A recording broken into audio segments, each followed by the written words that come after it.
மக்கள், இந்த வீடியோ நம்ம என்ன பேச போகிறோன்னா, கமலஹாசன் அவர்கள் நான் பெரிதும் நேசிக்கிற, பெரிதும் மதிக்கிற, என்னை சுற்றி இருக்கிற, என் காண்டக்டில் இருக்கிற, என் கூட பழகிற எல்லாருக்குமே நல்லா தெரியும் நான் கமலஹாசன் அவர்களை எந்தளவு நேசிக்கிறேன்னு சொல்லி. இன்னும் கொஞ்சம் சொல்லணுன்னா, விண்வெளி நாயகன் நேற்று தான் வாட்ஸ்அப் ஸ்டேட்டஸ் வச்சேன். இன்றைக்கி ஒரு வீடியோவில் கமலஹாசன் அவர்களை எதிர்த்து பேசுகிறேன். இந்த இரட்டை நிலைப்பாடு கிடையாது. நம்ம எப்போதுமே கமலஹாசன் அரசியலுக்கு நம்ம துணை போனதே கிடையாது. கமலஹாசன் அரசியல் அப்படிங்கிறது நமக்கு உடன்பாடே கிடையாது. அவரோட நடிப்பில் அவரை கொண்டாடுறோம். அவருடைய முதல் நாள் முதல் காட்சியை பார்க்குற தீவிரமான ரசிகன்னா இருந்தாலும் இந்த வீடியோவில் கமலஹாசன் அவர்கள் உதயநிதி ஸ்டாலின் அவர்களை சந்தித்ததுக்கப்புறம் ஒரு ராஜ்யசபா சீட்டுக்காண்டி கூட்டணி தர்மத்துக்காண்டி ஒரு வேலையை பார்க்குறார். நம்ம எப்படி பார்த்துட்டு சும்மா இருக்க முடியும்? அவர் ஒரு விஷயம் சொல்கிறார், ஃபேன்ஸ் வேறங்க, ஓட்டர்ஸ் வேறங்க அப்படிங்கிற ஒரு புதுவிதமான ஒரு விஷயத்த சொல்கிறார். ஸோ தன்னுடைய ஃபேன்ஸை மட்டும் நம்பி கட்சி தொடங்கின விஜயண்ணாக்கு எதிரான ஒரு மட்டுப்படுத்துகிற மாதிரி ஒரு அரசியல் நரேட்டிவை கூட்டணி தர்மத்துக்காண்டி கமலஹாசன் அவர்கள் செய்கிறாங்க. இது ஒன்றா. இதோட இந்த வீடியோவில் நான் என்ன சொல்ல வரேன்னா, இப்போ இன்னொன்று ரெண்டாவதாக ஒரு லேயரை நான் இந்த வீடியோவில் ஆட் பண்ணுறேன். அது என்னென்னா, 3 லட்சம் பதவியில் நோக்கி தாவேக்கா பெரிய லெவலில் போயிட்டுருக்கு. ஸோ இங்கே நான் என்ன சொல்ல வரேன்னா, கமலஹாசன் வேறு, விஜய் அவர்கள் வேறு. ஏன் ரெண்டும் வெவ்வேறு? ரெண்டையுமே நம்ம தெளிவாக இந்த வீடியோவில் பார்க்கலாம். உற்சாக வணக்கங்கள், வாங்க பதிவுக்குள்ளே போகலாம். இப்போ முதல் விஷயம் மக்களே, கமலஹாசன் அரசியல் இங்கே தோற்று போயிடுச்சு அப்படின்னு சொல்லி எல்லாருமே ஆழமாக எப்போ நம்ப ஆரம்பித்தாங்கன்னா, அவர் ஒரு ராஜ்யசபா சீட்டு வாங்கினார் பார்த்தீங்கன்னா திமுகட்டந்து. ஸோ திமுக அதிமுகங்கிற பிரதான கட்சிகளை எதிர்த்து அரசியல் கட்சி ஆரம்பித்த அவர் சீமான் அவர்கள் மேலே எனக்கு பல மாற்று கருத்து இருந்தாலும் அந்த மனுஷன் சண்டை செய்கிறான் அப்படிங்கிற ஒரு விஷயத்தில் பார்த்தீங்கன்னா பெரிய மரியாதை இருக்குது. ஆனால் கமலஹாசன் அவர்கள் தன்னால் முடியலைங்கிறத ஒத்துக்கிட்டு பெரிய லெவலில் பார்த்தீங்கன்னா திமுக கூடாரத்தில் போய் ஜாயின் பண்ணிட்டார். ஸோ திமுகக்கு எதிராக அரசியல் கட்சி ஆரம்பிச்சு திமுக அதிமுகங்கிற இந்த திராவிட கட்சிகள் பண்ணுற இந்த ஊழலுக்கு எதிரான அரசியலை ஆரம்பித்த கமலஹாசன் அவர்கள் அந்த ஊழல் கூடாரத்துக்குள்ளே போயிட்டார். ஸோ கமலஹாசன் அவர்களுக்கும் எம்ஜிஆர் அவர்களுக்கும் என்ன வித்தியாசம் தெரியுமா? ஒரு வித்தியாசம் இருக்குது. எம்ஜிஆர் அவர்களும் தன்னுடைய ரசிகர்களை மையமாக வச்சு தான் கட்சி ஆரம்பித்தார். தன்னுடைய ஆடியன்ஸை மையமாக வச்சு தான் அவர் கட்சி ஆரம்பித்தார். தம்பி, அவருக்கெல்லாம் பெரிய வரலாறு இருக்குது தம்பி. 20 வருஷம் ஒரு இயக்கத்தில் பணி செஞ்சவர், பல்வேறு பொறுப்பில் இருந்தவர். அவரையும் கமலஹாசனையும் ஒப்பிடலாமா அப்படின்னு கேட்டிங்கன்னா, அவர் அத்தனைக்கும் முன்னாடி அவர் ஒரு சினிமா ஆக்டர். அவர் தன்னுடைய ரசிகர்கள் அத்தனை பேருமே என்ன பண்ணார்னா வாக்காளர்களாக மாற்றினார். ஸோ 20 வருஷம் பயணம் இருந்தாலும் அந்த 20 வருஷமும் அவரோட கோல் என்னவா இருந்துச்சுன்னா, நீ என்னை சினிமாவில் ரசிக்கிற, அரசியலே நீ என்னை ரசிக்கணும். ஏன்னா சினிமாவில் நீ என்னை ஹீரோவை பார்த்த, அரசியலே நான் ஹீரோ தான். அதை பெரிய லெவலில் ப்ரூவ் பண்ணார். பெரிய லெவலில் ப்ரூவ் பண்ணதுனால தான் அவருடைய ஃபேன்ஸ் முழுக்க முழுக்க அவருடைய வாக்காளர்களாக மாறினாங்க. ஆனால் கமலஹாசன் அவர்கள் இதை செஞ்சாரான்னு கேட்டிங்கன்னா அது மிகப்பெரிய கேள்விக்குறி தான். கமலஹாசன் அவர்கள் எதற்கு அரசியல் கட்சி ஆரம்பித்தார், என்னத்தை பண்ணார், என்னத்தை செஞ்சார், எதுவுமே இங்கே யாருக்குமே புரியலைங்கிறதான் யதார்த்தம். ஆனால் மக்களை நேசிக்கக்கூடிய ஒரு தலைவர் அப்படிங்கிறது மட்டும் எல்லாருக்கும் தெரியும். சம்பாதிக்கிறதுக்கு அரசியலுக்கு வரலங்கிறது எல்லாருக்கும் தெரியும். ஆனால் எதற்கு நீ அரசியல் கட்சி ஆரம்பிச்சிங்கிற அந்த அடிப்படை புரிதலே நமக்கு இல்லை. ஆனால் ஒரு விஷயம் மட்டும் கமலஹாசன் அவர்கள் சொன்னது நமக்கு ரொம்ப தெளிவாக புரிஞ்சு. என்னன்னு சொல்லி கேட்டிங்கன்னா, இப்போ ஒரு திடீரென்று ஒரு ஞான உதயம் வந்துச்சு பார்த்தீங்களா, தன்னுடைய ஃபேன்ஸ் வேற, ஓட்டர்ஸ் வேறங்கிற ஞான உதயம் இருக்குது பார்த்தீங்களா. இது மட்டும்தான் நமக்கு தெளிவாக புரியுது. கமலஹாசன் அவர்கள் பண்ண தவிர பெரிய லெவலில் விஜய் என்ன பண்ணலைங்கிறதுக்கு நான் செம்ம எக்ஸாம்பிள் சொல்கிறேன். ஒவ்வொரு அரசியல் நிகழ்வு வரும்போது அவர் களத்துக்கு வல்லநாட்டியும் தன்னுடைய அரசியல் நிலைப்பாடுகளை தொடர்ச்சியாக மக்கள்கிட்ட சொல்கிறாரு, தன்னுடைய ஆடியன்ஸ்ட சொல்கிறார். அது மட்டும் இல்லாமல் விஜய் என்ன திங்க் பண்ணுறார் அப்படிங்கிறத பெரிய லெவலில் சொல்லாமல் பல இடத்துல சொல்கிறாரு. அது நமக்கு புரிஞ்சு பெரிய லெவலில் மக்கள்கிட்ட சொல்லிக்கிட்டு இருக்கோம். கமலஹாசன் அவர்களே ஒரு விஷயத்தை சொல்கிறார், 20 வருஷம் முன்னாடி நான் அரசியல் கட்சி ஆரம்பிச்சிருந்தா என் இடம் வேற, நான் பேசுகிற தோரணை வேற, எல்லாமே சொன்னார். 20 வருஷம் முன்னாடி கமலஹாசன் அவர்கள் என்ன பண்ணார், சினிமாவில் பீக்காக இருந்தார், பல லட்சம் கோடி மதிப்புள்ள சம்பளத்தை வாங்கிட்டு இருந்தார். இப்போ விஜய் அண்ணாவை குறை சொல்கிற கமலஹாசன் அவர்கள் 20 வருஷம் முன்னாடின்னு சொல்கிறார். இப்போ விஜய் அண்ணாவோட இடம் எது? டாப் ஆஃப் த ஆக்டராக இருக்கார், ஹைப்பைடு ஆக்டராக இருக்கார். இப்போ விஜய் அண்ணா கட்சி ஆரம்பித்தது சரியான தருணத்தில், சரியான சூழ்நிலையில், உடம்புல தெம்பு இருக்கும் போதே சரியான பொருளாதார பலத்தோட கட்சி ஆரம்பிச்சிருக்காரு. ஸோ கமலஹாசன் அவர்கள் எதை பற்றியும் முழுமையாக தெளிவாக யோசிக்காமல் ஒரு கட்சி ஆரம்பித்தது அவருடைய மிகப்பெரிய ஃபெயிலியராக இருக்குது. ஸோ கமலஹாசன் அவர்கள் பார்த்தீங்கன்னா தன்னுடைய நான் நிறைய பேரை அரசியலை நம்பி கட்டுட்டேன் அப்படிங்கிற ஸ்டேட்மெண்ட்டை நிறையா சொல்லியிருப்பாங்க. ஆனால் விஜய் அண்ணா அதை ரொம்ப தெளிவாக செய்யவே மாட்டாரு. ரொம்ப அழகாக அவருடைய ஓன் டிசிஷன் அடிப்படையில் தன்னுடைய கட்சியை நடத்திக்கிட்டு இருக்காரு. அரசியலை வெளியிலேருந்து கூர்ந்து கவனித்து பெரிய லெவலில் தகவல்களை வாங்கி ரொம்ப ஆலோசனை பண்ணி மைனூட்டாக மைக்ரோ லெவலில் செய்தியை கிரியேட் பண்ணுறாரு. இதுதான் விஜய் அவர்களுக்கும் கமலஹாசன் அவர்களுக்கும் இருக்கக்கூடிய பெரிய வேறுபாடு. இப்போது நீங்கள் இந்த ஸ்டேட்மெண்ட்டை சொல்கிறீங்களா? தாவேக்கையிலேருந்து என்ன ஒரு இன்ஃபர்மேஷன் வருது தெரியுமா? 26 தன்னுடைய கட்சியோட ஆண்டு விழா கூட 26, இலக்கு 2026. ஸோ 26 2026 இந்த அளவு மைனூட்டாக அந்த தேதி முதற்கொண்டு ரொம்ப டீப்பாக யோசிச்சு அனலைஸ் பண்ணுறாங்க. 26 இன்னைக்கு தேதி எதற்கு இந்த கூட்டத்தை நம்ம போட்டிருக்கோம்னா 2026 ஆட்சி பிடிக்க அப்படிங்கிறது எவ்வளோ வைப்பாக இருக்கும். அந்த அளவு தன்னுடைய பேச்சாற்றலை கூர்மைப்படுத்தி வச்சிருக்காரு. அவர் 4 வார்த்தை பேசுகிறான்னு எங்களுக்கு புரியுது. என்ன பேசுகிறாரு? ஓஹோ, இது ஒன்றும் இல்லை, பரந்தூர் போய் ஒரு 10 நிமிஷம் பேசினார். தமிழ்நாட்டில் இருக்கக்கூடிய எல்லாருமே 10 நாளாக அதை தான் பேசுகிறாங்க. கமலஹாசன் அவர்கள் 10 நிமிஷம் பேசினாலும் புரிகிற வகையில் பேசுகிறாரா? இப்போ என்ன திமுகவை திட்டணுமா இல்லை அதிமுகவை திட்டணுமா? நம்ம என்ன பண்ணணும் அப்படிங்கிறதே அவங்களுடைய ஆடியன்ஸுக்கு பெரிய லெவலில் தெரியலை. கட்சி நிர்வாகிகளுக்கே ஒன்றுமே புரியலை. அதுதான் கமலஹாசன் அவர்களோட பெரிய ஃபெயிலியராக பார்க்கப்பட்டுச்சு.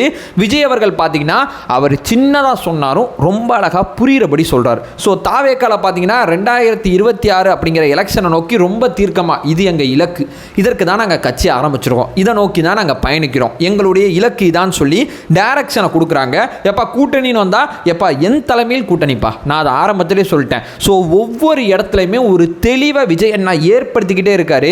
ஸோ விஜய் அண்ணாவோட ரசிகர்கள் முழுக்க அவருடைய வாக்காளர்களாக மாறுவாங்க. ஏன்னா எம்ஜிஆர் என்ன பண்ணாரோ அதை இங்கே விஜய் அண்ணா பண்ணிட்டு இருக்காரு. தன்னுடைய ரசிகர்களுக்கு அரசியல் ரீதியாக பார்த்தீங்கன்னா ஒரு தெளிவை கொடுத்துக்கிட்டே இருக்காரு. இருமொழி கொள்கை நம்மளோட கொள்கையாக இருக்கட்டும், சிஏஏ நம்ம எதிர்க்க வேண்டியது, இந்த சட்ட ஒழுங்கு பிரச்சனைக்கு இந்த தீர்வாக இருக்கும், இந்த பஞ்சாயத்துக்கு இது, வெள்ள நிவாரண நிதி அப்படிங்கிறது பார்த்தீங்கன்னா அவசர கதியில் இருக்கக்கூடாது, நிரந்தர தீர்வுகளை நோக்கி நகரணும்னு சொல்லி எந்த ஒரு இடத்துலையுமே ரசிகர்களை அரசியல் படுத்தாமல் இல்லை, ரொம்ப அழகாக படுத்திக்கிட்டு இருக்காரு.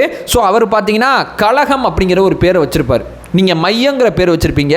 கழகம் அப்படிங்கிறது எப்படி தெரியுமா? கற்பிக்கக்கூடிய நபர்கள் இருக்கக்கூடிய இடம் தான் கழகம் சொல்லுவாங்க. அந்த லெவலில் பார்த்தீங்கன்னா அரசியல் பட்டறைகளை பெரிய லெவலில் கட்சி நிர்வாகிகளுக்கு கொண்டு வந்து சேர்க்குறாரு. அரசியல் படுத்தணும், இவங்க படம் பார்த்து கைத்தட்டுறவங்க தான், நான் இல்லைன்னு சொல்லலை, ஆனால் இவங்களை அரசியல் படுத்தினா தான் நம்மளால் வெற்றி பெற முடியும் அப்படிங்கிறதுல ரொம்ப தீர்க்கமாக இருக்காங்க. 3 லட்சம் பதவி, சரிங்களா? 120 மாவட்ட செயலாளர். தமிழ்நாட்டில் எந்த ஒரு அரசியல் கட்சிக்குமே 120 மாவட்ட செயலாளர் கிடையாது. 120 மாவட்ட செயலாளர், ஒரு மாவட்ட செயலாளர் ஒரு தொகுதியை பார்க்க போறாரு, மிஞ்சி போனால் 2 தொகுதியை பார்க்க போறாரு. அவருக்கு கீழே பார்த்தீங்கன்னா இந்த 120 மாவட்ட செயலாளர் கீழே 3 லட்சம் பதவிகள் இருக்க போகுது. இவ்வளவு அழகா இவ்வளவு இராணுவ கட்டமைப்போட கட்சியை உருவாக்குறார். நீங்க அரசியல் அப்படிங்கிறது மக்களுக்கு சேவை செய்யணுங்கிற எண்ணம் மட்டும் இருந்தால் மட்டும் அரசியலை ஜெயிக்க முடியாது. அதை பெரிய லெவலில் கொண்டு போய் சேர்க்கறதுக்கு ஒரு தெளிவான திட்டமிடல் நமக்கு வேணும். இதை நம்ம பண்ணால் இதை செஞ்சிடலாமா? மக்களுக்கு நல்லது செய்யணும்னு உட்காந்து ஜெபம் பண்ணால் மட்டும் நல்லது செய்ய முடியாது. நல்லது செய்கிறதுக்கு என்ன ஆங்கிள் இருக்கும், நம்ம இந்த செய்தியை இன்னைக்கு கிரியேட் பண்ணலாமா? இது 2வது. இது 3வது. நீங்கள் கட்சியை எல்லாரையும் கூப்பிட்டு எல்லாரையும் செஞ்சு பெரிய லெவலில் ஆரம்பிச்சிங்க. நான் ஆரம்பிக்கிறேன் ஊரை கூப்பிட்டு ஆரம்பிச்சிங்க. ஆனால் விஜய் அண்ணா கட்சி எப்படி ஆரம்பிச்சார்னா ட்விட்டரில் போயிட்டு ஒரே ஒரு போஸ்ட் போட்டார். இவர் கட்சி ஆரம்பிச்சாருங்கிறது ஒரே ஒரு போஸ்ட். அன்னைக்கு அந்த போஸ்ட்டுக்கெல்லாம் செலவு கிடையாது. ஒரு போஸ்ட்டை போட்டு கட்சி ஆரம்பிச்சார். இவர் கட்சி ஆரம்பிச்சாருங்கிறது தமிழ்நாடே 10 நாள் பேசுனுச்சு. இப்போ விஜய் அண்ணா கிரியேட் பண்ணுற சின்ன செய்தியாக இருந்தாலும் அதை தமிழ்நாடு 10 நாள் பேசுது. ஏன்னா இவர் புரியும் வகையில் பேசுகிறார். நான் எனக்கு அரசியல் எதிரி பார்த்தீங்கன்னா பெரிய லெவலில் திமுக, என்னுடைய கொள்கை எதிரி பாஜக, ரொம்ப தெளிவாகவே சொல்கிறாரு. ஓகே, இப்போ பாருங்களேன். இப்போ நான் இன்னொன்று ஒரு விஷயத்தை சொல்கிறேன்.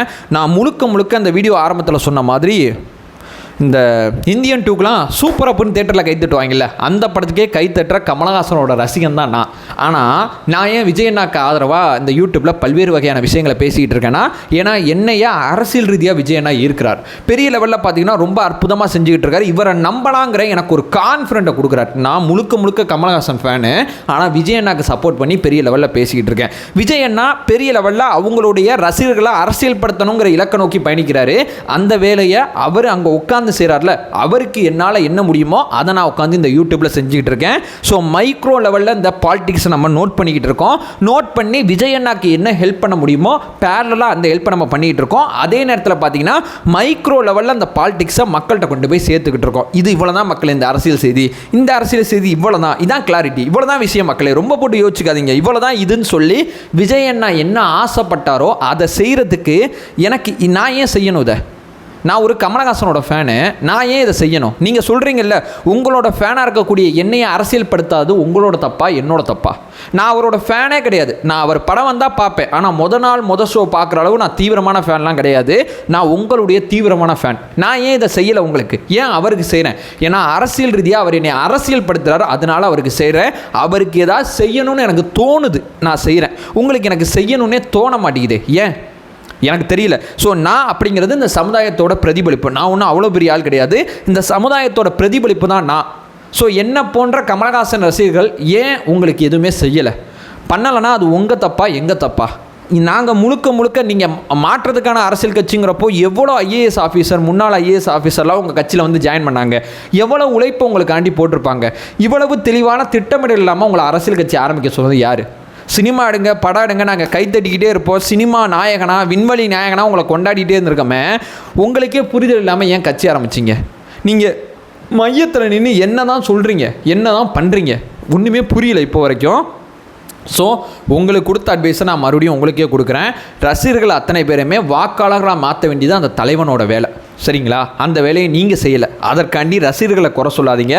அது உங்கள் வேலை.